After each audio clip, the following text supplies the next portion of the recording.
이 프로그램은 시각장애인을 위한 화면 예술 방송 중입니다. 어른이 자존감이라는 주제로 강의를 하는 기대를 위해서 했습니다. 네, 안녕하세요. 책을 쓰는 작가 남인숙입니다. 안녕하세요. 저는 그동안 20여 년 동안 약 20권 정도의 책을 써왔습니다. 근데 저의 관심사는 어떻게 하면 좀 더 사람들이 질 높은 삶을 살 수 있을까라는 것이었어요. 그래서 그 책들을 한 권 한 권 쓸 때마다 어떻게 이 분야에 대해서, 이 관심사에 대해서 우리가 좀 더 현명해질 수 있는가, 이런 답을 찾으려고 애를 써왔던 거죠. 그런데 어느 날 갑자기 불쑥 한 가지를 깨달았습니다. 이 모든 문제와 답들이 깔때기처럼 단 하나로 모아지는구나. 그게 바로 자존감이었던 거죠. 그래서 언젠가는 이 자존감에 관한 책도 쓰고 좀 더 깊이 있는 논의를 해봐야겠다라고 결심을 했고요. 제가 그래서 이 자리에 와 있는 겁니다. 자, 자존감은요, 알고 보면은 국어사전에도 나오지 않는 말이에요. 모르셨죠? 당연히 있을 거라고 생각을 하셨죠. 그런데 이 자존감과 똑같이 심리학 출신인데 국어사전에 올라와 있는 말은 또 열등감이라고 있어요. 똑같이 심리학 출신인데 왜 이런 차이가 날까요? 먼저 나왔어요. 네, 아들러라는 심리학자가 먼저 얘기를 해서 일반화돼서 대중한테까지 이렇게 상식이 된 거거든요.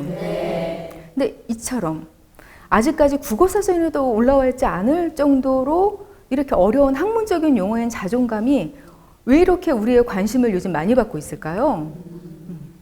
그것은 바로 자존감이 우리의 삶의 질과 너무나 깊은 관계가 있어서 그렇습니다. 자, 자존감이 아주 튼튼하고 강력하다고 해서요, 아무런 문제가 생기진 않아요, 우리 삶에. 우리는요, 그 누구라도 그 어떤 멍청한 선택도 할 수 있고요. 그리고 그 어떤 나쁜 일도 우리한테 생길 수 있어요. 그런데 그것으로부터 우리 힘으로 탈출을 하는 것, 그건 바로 자존감에 의해서만 가능한 거예요.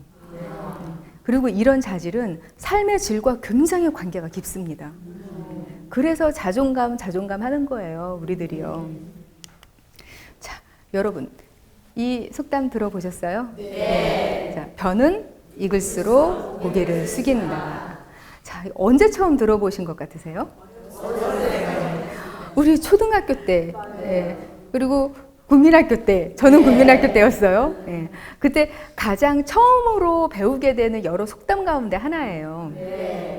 이게 내포하고 있는 뜻은 한 단어로 뭐죠? 잘하시네요. 겸손이에요. 우리는 아주 일찌감치 겸손을 먼저 배우고 있는 거예요. 그런데 저는 이게 굉장히 못마땅합니다.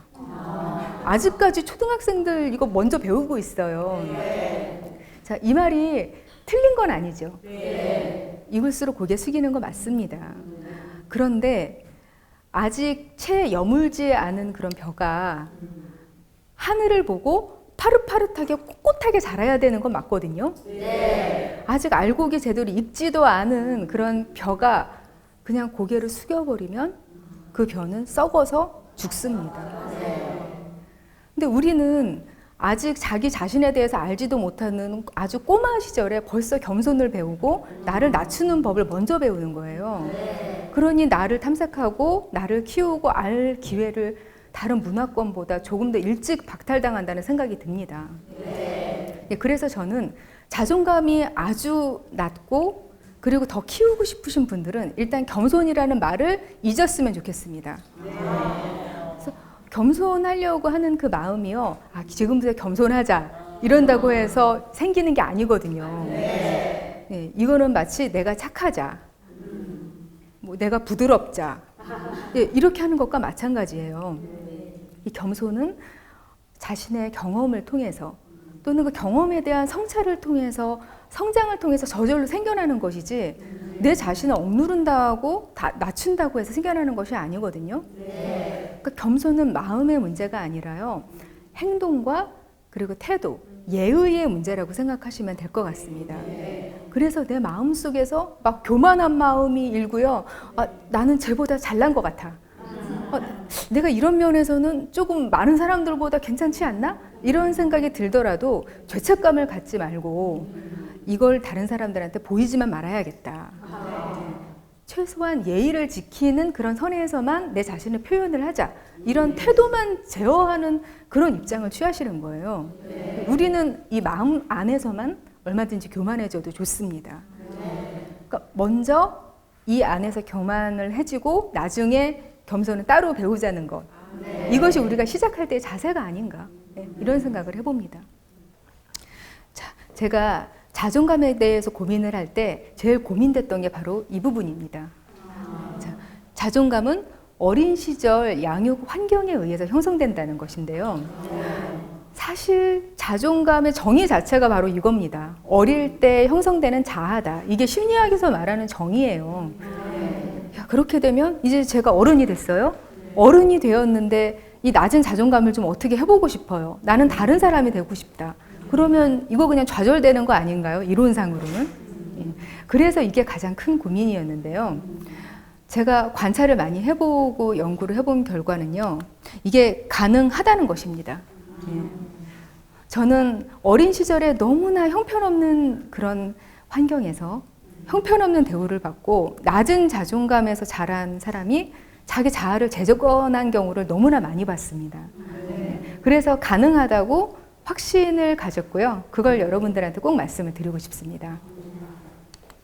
자, 그렇다면 자존감 가능하다는 건 일단 알았는데 얼마만큼 어려울까? 이게 제일 쉽더라고요. 알고 보니까 자존감이요. 다이어트랑 굉장히 비슷한 부분이 많아요. 그래서 자존감만큼 어렵더라고요.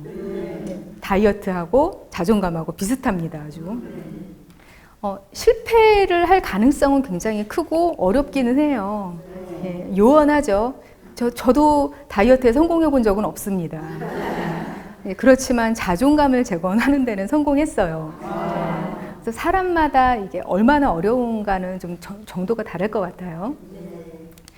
야, 그렇다면 이 자존감과 우리 다이어트의 공통점을 하나하나 비교를 해가면서 한번 특성을 살펴보도록 하겠습니다. 자, 첫 번째로 힘들지만 불가능하지는 않아요.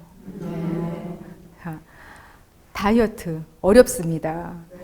이게 굉장히 쉬우면은 왜 아직까지 그렇게 많은 다이어트 식품들이 오랫동안 종류를 바꿔가면서 팔릴 것이며 그럼에도 불구하고 아무도 그것만 가지고는 살을 못 빼는 것일까? 쉽지 않습니다. 그런데 누군가는 빼죠, 살을. 그렇기 때문에 우리는 계속 희망을 갖는 거잖아요. 자, 근데 자존감도 마찬가지예요. 그만큼 어렵고 그렇기는 한데요. 누군가는 반드시 그 시궁창에서 자란 내 자존감을 이렇게 세우거든요. 그래서 도전해 볼만하고 성공의 희망이 반드시 있습니다. 그리고 두 번째 공통점은요. 유전의 영향을 받습니다. 자, 자존감. 이거 내가 어떻게 마음먹기에 달린 것 같은데 이게 유전의 영향이라고? 굉장히 좀 복잡한 생각이 들어요. 자, 다이어트도 유전의 영향 받죠. 옆에 있는 친구는 아무리 먹어도 살을 안 쪄요. 그렇죠? 그런데 나는 물만 먹어도 살이 쪄요. 그리고 이 사람은 조금만 노력을 해도 운동 조금 했는데 막 빠져요. 그리고 이거는 제 경우인데요. 보통 스트레스를 받으면은 살이 빠진대요. 근데 저는 스트레스를 받으면 더 쪄요. 먹어야 되거든요. 먹어서 이걸 풀어야 되거든요. 근데 이게 사실은 전부 다 우리가 갖고 태어나는 거예요. 그런데 자존감을 키우는 그런 성향도 이렇게 갖고 태어납니다. 어떤 사람은 아무리 나쁜 환경에서 막 핍박을 받으면서 성장기를 보내고 짓밟히면서 성장기를 보내도요. 자존감이 너무나 강력해요. 그 어떤 환경에서도 굴하지 않고 우리 예전에 봤던 만화 캔디. 제가 캔디였으면은 그렇게 못 살았어요. 그런데 정말 그 캔디 같은 사람이 있거든요. 아무리 그런 환경이라도. 그런데 반면에 조금만 환경이 나빠져도 막 상처를 받고 자존감이 그대로 무너지는 사람도 있어요. 제가 이 얘기를 하는 이유는 내가 자존감에 취약한 유전자를 타고났으니까 포기하라는 뜻이 아니에요. 더 전략적으로 접근을 하라는 얘기죠. 내 의지를 가지고 내 출발선이 남들에 비해서 어디쯤에 있는지를 알고 출발을 하면 어떻게 될까요? 좌절을 덜 할 수가 있어요. 내가 이만큼 노력을 했는데 나는 왜 자존감이 안 올라가지? 이런 슬픔을 조금은 좀 경감시키고 앞으로 나아갈 수 있다는 얘기죠. 자, 그리고 이 자존감과 다이어트의 세 번째 공통점. 자, 일회성 이벤트에 그칠 게 아니라 이전과 완전히 다른 사람이 되어야 한다는 것입니다. 자, 다이어트 생각해 보세요. 우리 일주일 굶어봐요. 물만 먹어봅시다. 어떻게 됩니까? 죽어요. 예, 예. 잘못하면 뭐 질병이 원래 있으면 죽을 수는 있을 거예요. 예. 근데 웬만하면 죽질 않아요. 그냥 물을 마시면, 그쵸? 살이 빠지긴 빠져요. 그쵸? 어떻게든 빠지기는 빠지는데 그게 자기 몸무게가 됩니까? 그게 다이어트 성공일까요? 아니에요. 일회성 이벤트에 그치는 거는 정말 다이어트가 아니죠. 그런데 자존감도 그래요. 여러분이 오늘 자존감에 관한 이 이야기 이거 1시간 듣는다고 해서 갑자기 자존감 레벨이 파워업 여기까지 올라가서 내 자존감이 막 튼튼해지고 건강해지고 강력한 자존감 파워를 생기게 되고 이거 아니에요. 처음에는 무언가 동기부여가 될 수가 있어요. 분명히. 그 이벤트라는 것이. 그래서 오늘 함께 이 이야기를 나누고 내가 어느 부분에서 취약한 사람인가를 깨닫게 되면은 조금씩 노력을 시작해 볼 수는 있어요. 그리고 다른 사람이 되고 점점 강한 자존감을 가진 사람이 될 수는 있겠죠. 근데 이게 짧고 강한 이벤트에서 그친다고 생각하면 안 되는 거죠. 그런 희망을 가지고 실망을 연속해서 느끼게 되면 실패. 자, 그리고 또 네 번째 특성이 경우에 따라 의사의 도움도 필요하지만 그게 전부가 아니라는 거죠. 자, 다이어트. 제가 한 200kg 나갑니다. 이쯤 되면 의사의 도움 필요해요. 그래서 뭐 위밴드 수술을 받는다든지 아니면 약 처방을 받는다든지 뭐 여러 가지 방법, 의학적인 도움을 받을 수는 있어요.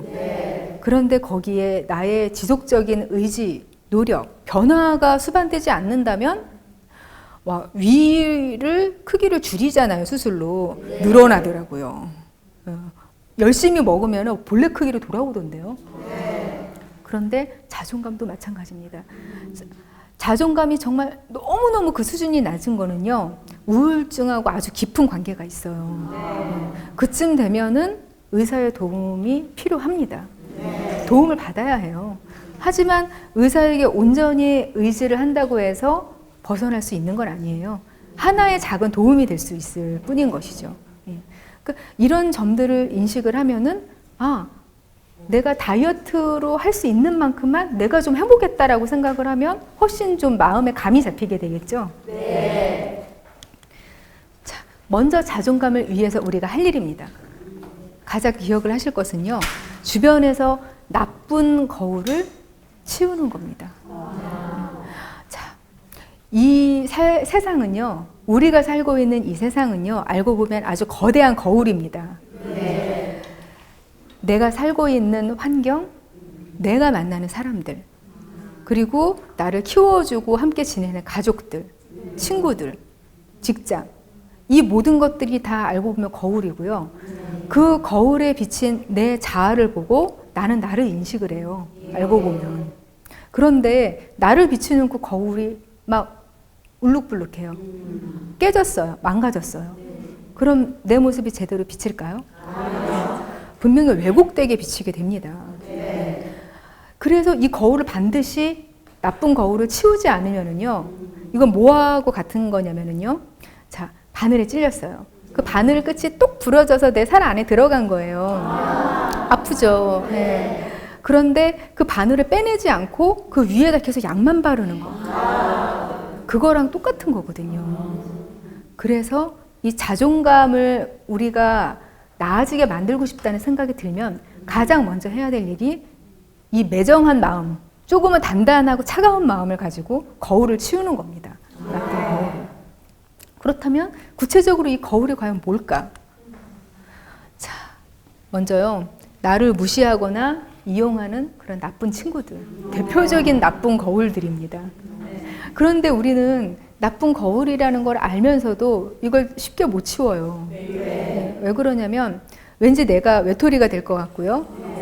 이 세상에 나만 혼자가 될 것 같은 두려움. 나를 이렇게 괴롭히고 나를 힘들게 한다고 해서 이 친구들을 이거 다 쳐내고 다 멀리하게 되면 이 지구에 나 혼자 남는 거 아니야?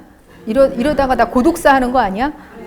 이런 두려움이 있거든요, 우리한테는. 그러니까 본능적으로 인간관계를 유지를 하고 싶은 마음이 우리 안에는 있어요. 웬만하면 유지를 하고 싶어하고 같이 가고 싶어하는 마음이 있어요. 근데 그렇지만 사실은 아까 말씀드린 그 나쁜 바늘 조각, 이게 사실은 그런 친구들인 경우가 너무나도 많습니다. 제 일생을 거쳐서 가장 자존감이 바닥을 치고 있던 그 시기, 그때 바로 저에게 이런 거울이 있었어요.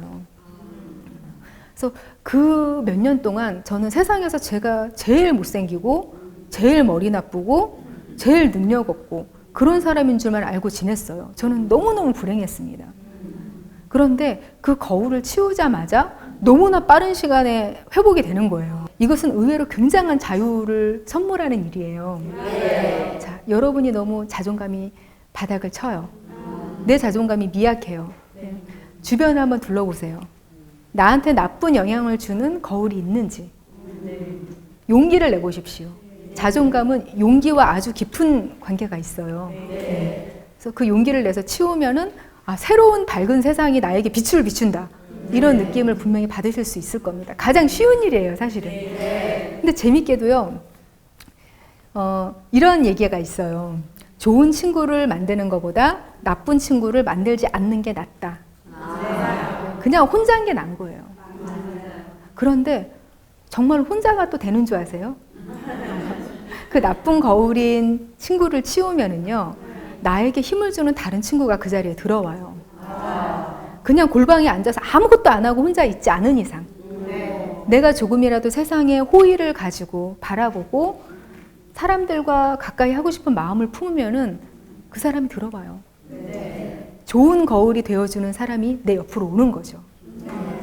자, 여러분이 망설이고 계시다면은 하루 빨리 그 거울을 치우시기 바랍니다. 자, 그리고 두 번째, 이 나쁜 거울, 이 거울을 어쩌면 좋아요. 나의 가족들. 내 어머니가 될 수도 있고요.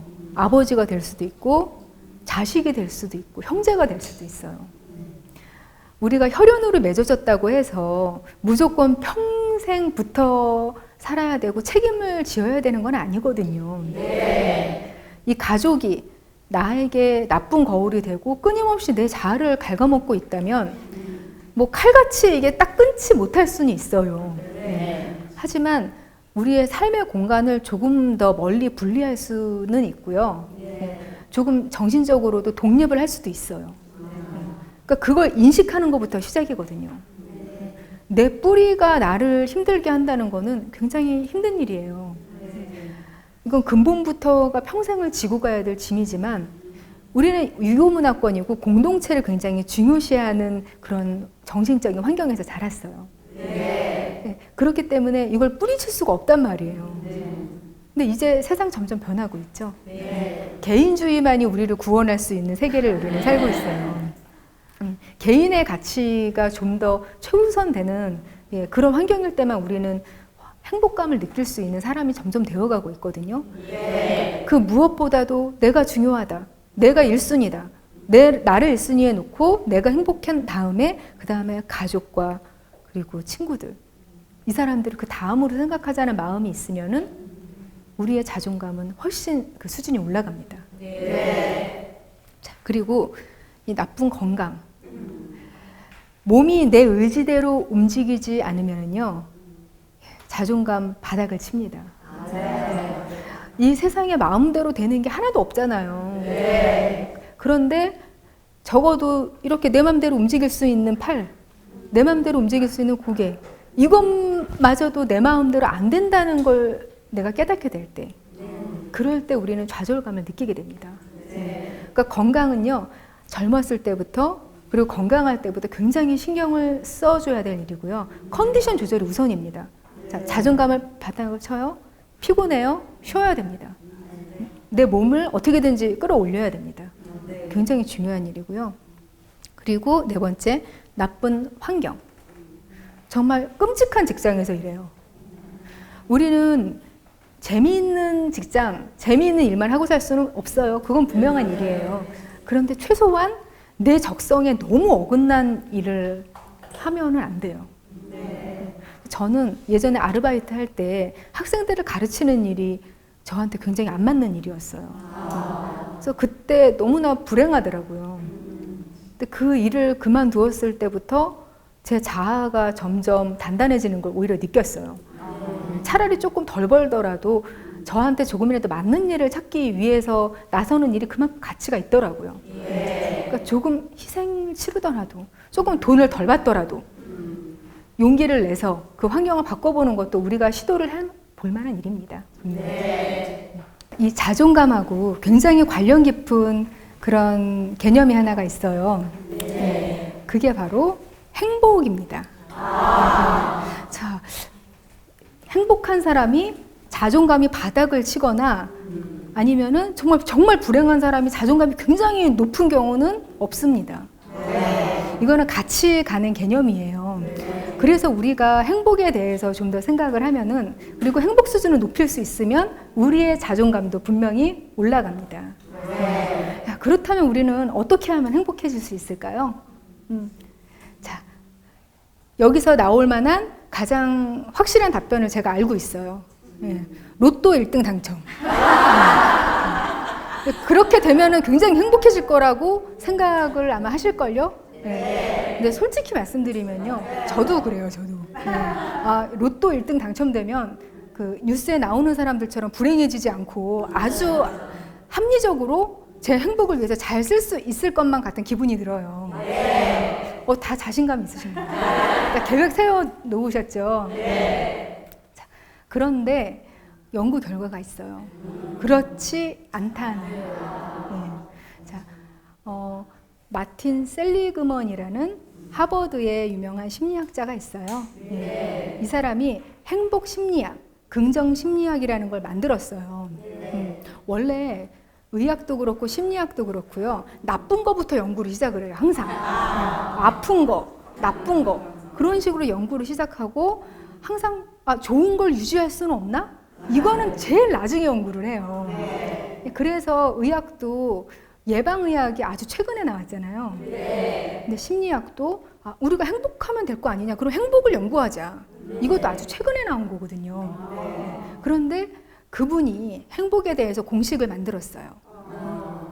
행복을 좌우하는 것에 50%를 차지하는 요소가 있어요. 그게 뭘 것 같으세요? 의외로요, 이게 유전이에요. 한 20여 년 전부터 뇌과학이 발달을 많이 해왔는데요. 그거에 의하면 자꾸 하나하나 유전에 의해서 결정이 된다고 그 연구 결과가 나오는 정신적인 요소가 굉장히 많아져요. 점점 늘고 있어요.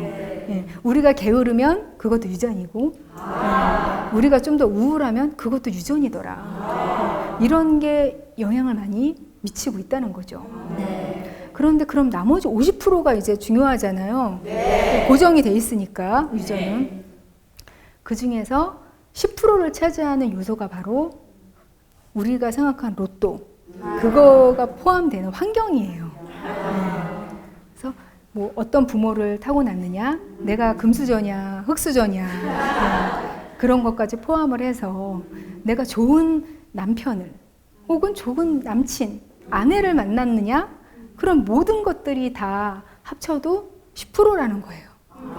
자, 예를 한번 들어볼게요. 그렇게 되면요, 제가 지금으로부터 바로 어떤 그 진이가 나타나서 저의 소원을 들어줘요. 그래서 우리나라 로또는 액수가 적어요. 저 미국의 슈퍼볼이 된다고 합시다. 200억이 당첨이 돼요. 그래서 200억이 당첨이 되고 갑자기 브래드 피트가 저를 사랑을 한대요.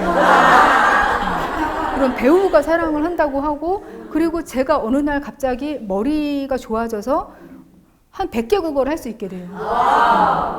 그리고 갑자기 천재가 돼서 모든 거에다 통달을 합니다. 그런다고 해도 제가 10% 이상 행복해지지 않는다는 거예요. 지금 이 순간부터. 그렇게 되면은 여기서 또 하나의 화두가 등장을 하죠. 그럼 나머지 40%가 뭔지 안 궁금하세요? 그게 바로 의지입니다. 우리 사람들의 의지. 60%가 우리 마음대로 안 돼요. 우리 마음대로 안 되는 게 바로 그 60%인데 40%는 그래도 우리 힘으로 무언가를 해낼 수 있다는 거예요. 자, 행복, 그리고 자존감. 이 모든 것들이 전부 우리의 의지 안에서 변화를 일으키고 그 40% 안에서 노력을 해서 만들어낸 사람들이 바로 우리가 알고 있는 그런 훌륭한 사람들이었다는 거예요. 자, 유전이 50%면은 너무 손해보는 것 같잖아요. 그죠? 손해보는 것 같은데, 자, 이렇게 한번 생각을 해보죠. 침팬지가요, 우리 인간하고 유전자 차이가 1%밖에 안 난대요. 자, 1%인데 침팬지가 우리 인간하고 동급이에요? 아니에요. 1%가 달라진다고 해도 핵심이 다르면 전혀 다른 존재가 되는 거예요. 그런데 우리는 자, 40%의 가능성을 가지고 변화를 일으킬 수 있는 인간인 거예요.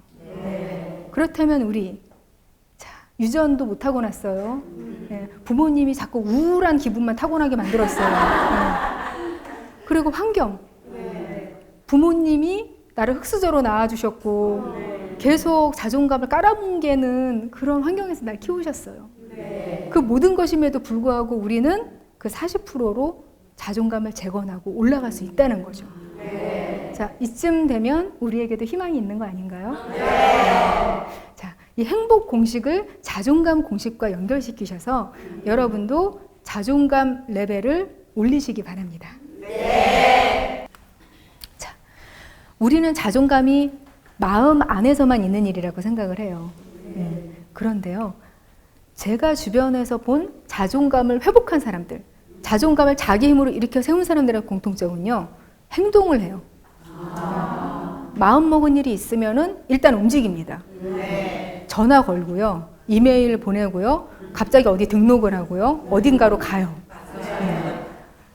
움직이지 않고 계속 방구석에 앉아서 그래, 나는 훌륭한 사람이야, 나도 알고 보면 괜찮은 사람이야 하고 혼자 마음만 이렇게 하고 있다고 해서 절대로 자존감이 상승되거나 튼튼해지거나 균형을 잡게 되지 않습니다.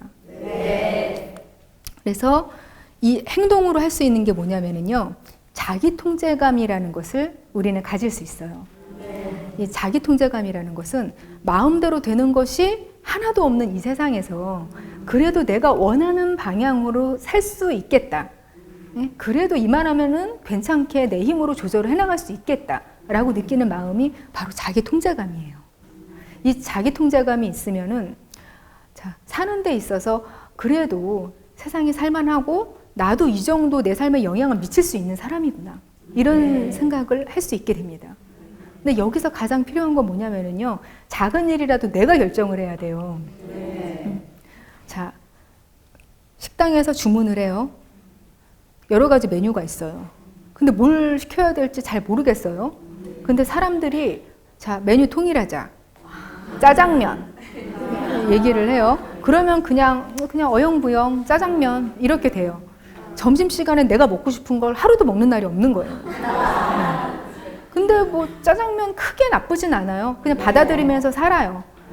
이런 태도가 자존감에 아주 악영향을 끼칩니다.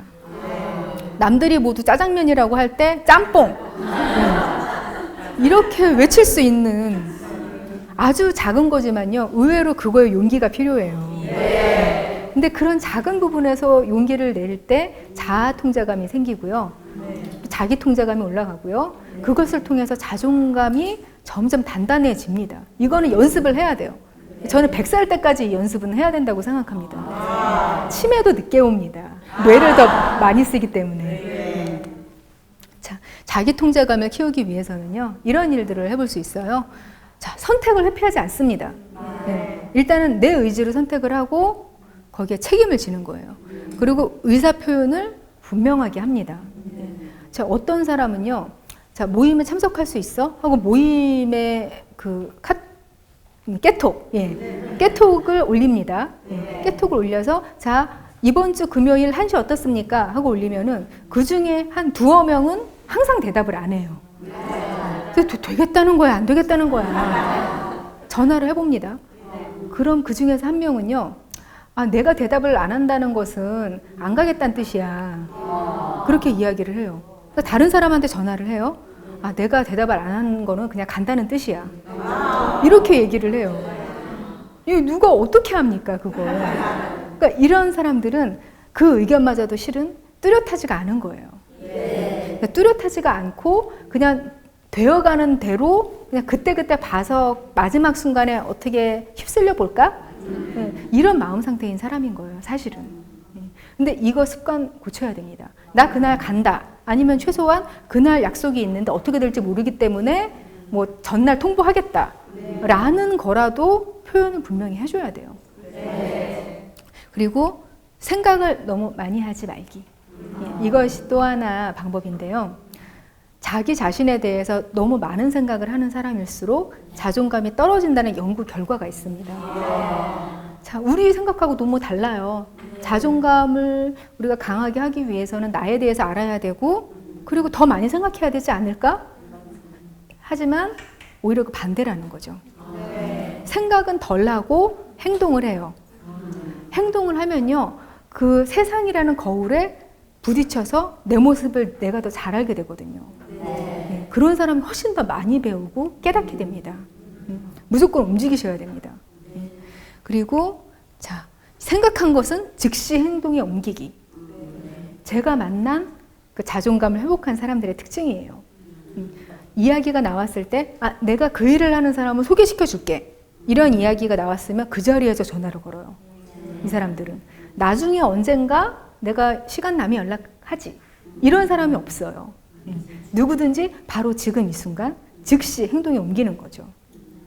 한번 습관 가져보시면은요, 성과가 쌓이고 내 자존감이 쌓이는 경험을 분명히 하게 되실 겁니다.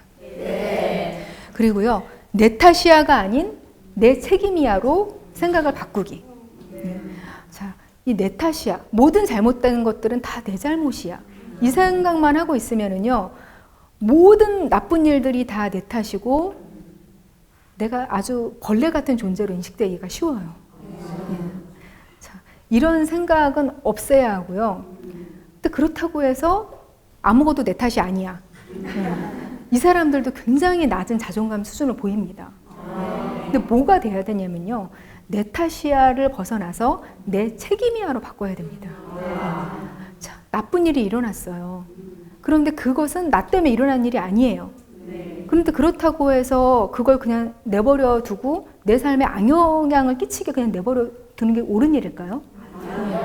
그게 내 탓인지 아닌지는 아무 상관이 없어요. 그냥 일어난 일이고 우리는 그걸 해결을 해야만 해요. 그래야 우리의 삶의 질이 높아집니다. 그냥 내려놓고 내 책임이지 하고 그냥 해결을 하는 게 낫다는 얘기예요.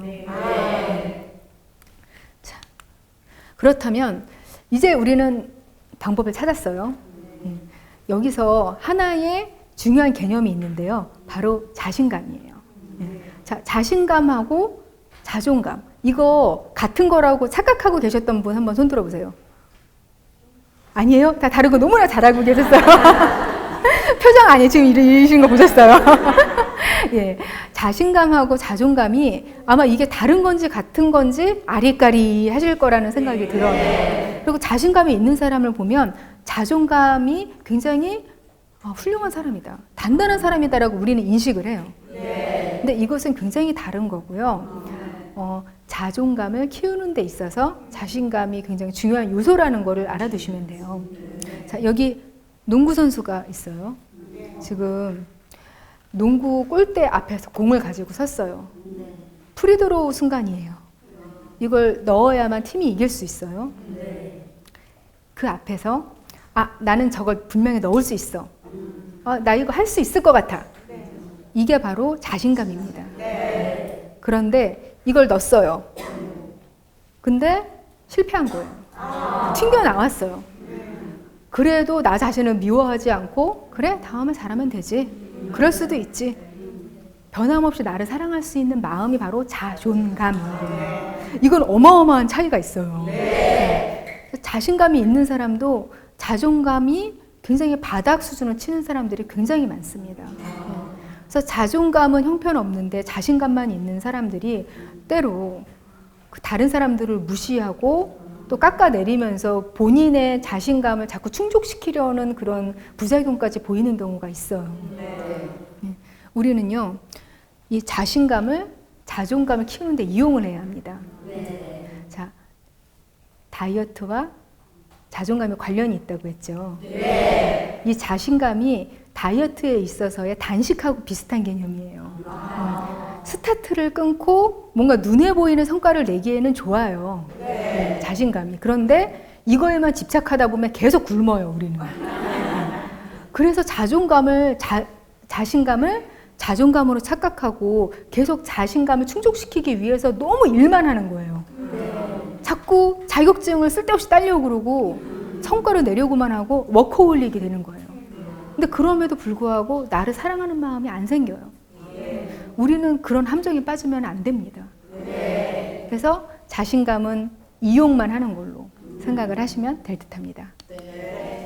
자, 자신감을 이용하는 방법들에는요, 이런 것들이 있어요. 자, 작은 성공을 조금씩 쌓아나가요. 우리 쉬운 방법부터 할 수 있는 걸 하는 거예요. 자, 자격증 너무 많이 따면 쓸데없다고 얘기했잖아요. 그냥 내가 가장 좋아하는 거에 한두 개 필요한 거 도전해서 눈앞에 보는 거는 괜찮아요. 아주 좋은 일이 됩니다.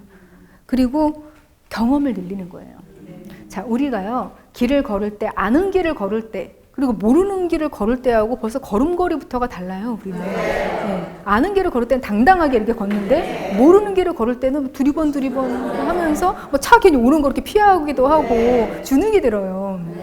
우리가 한 번이라도 해본 일 근처에 갔을 때, 우리의 자신감은 완전히 180도 다릅니다. 그래서 경험이 폭이 넓어지면은요, 조금 새로운 경험에서도 유출을 할 수 있게 돼요. 그래서 자신감이 점점 올라가게 되는 거죠. 그리고 또 외모를 한번 바꿔보는 것도 좋은 시도가 됩니다. 우리는 외모를 통해서 그 사람의 인상을 판단을 하는 사람이 아주 많은 사회를 살고 있어요. 이거는 어쩔 수 없는 일이고요. 다른 사람이 나를 외모로 판단을 해도 내가 상처받지 않을 만큼 자존감이 튼튼하다. 이러면 아무 상관없어요. 그런데 낮은 자존감에서 나를 좀 더 끌어올리고 싶다. 이러면 낯선 사람들이 좀 더 나에게 정중하게 대하는 태도를 경험해 보는 거, 그거 굉장히 중요합니다. 그러니까 그거에서부터 변화를 시도해 보는 것도 자존감 그리고 자신감을 키우는 데 조금 도움이 됩니다. 그리고 체력을 키우는 거. 내 몸이 내 맘대로 안 움직이면 자신감이 그대로 내려가요. 이것은 얼마나 중요하면 여러 포인트에서마다 몸 이야기가 나오겠습니까? 항상 내가 스트레스를 받고 힘들다 하면 마음도 마음이지만 몸을 먼저 돌보시는 거 잊지 마시기 바랍니다. 자, 이제 와서 뜬금없는 질문 제가 하겠습니다. 자, 그렇다면 자존감은 꼭 높아야만 될까요? 응? 지금 대답 못하고 계세요. 지금 이제까지 자존감 얘기 해놓고 이게 뭔 얘기야. 그런데 혹시 예민하신 분은 캐치하셨을 수도 있는데요. 저는 한 번도 자존감을 높여라 라고 얘기는 하지 않았어요. 안 쓰려고 조심했어요.